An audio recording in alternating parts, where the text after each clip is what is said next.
var səndə, var nə yox? Ay sağ ol qadanam, sən nə varsan? Sağ ol qadan alım, ay baba, yaxşıyam. Ay baba, sana bir sual verim. De qadanam, de.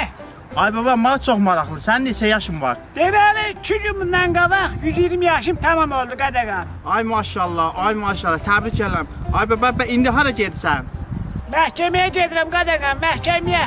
Məhkəmədə nə işin var, ay baba? Bu arvaqdan boşanacaq, buzlanmışam məni xıttaya yığır. Ay baba, sən qadan alım, 120 yaşın var, Nə oldu birdən-birə bu yaşda sən boşanmağa qərara gəldin? Yox qadanam, çoxdandan qərarımız var idi boşanmağa. Prost uşaqlarımız pis olmasın, boşanmağımız onlara təsir eləməsin deyə biz də gördük ki, uşaqlarımız qocasın, ölçüd sonra boşanaq.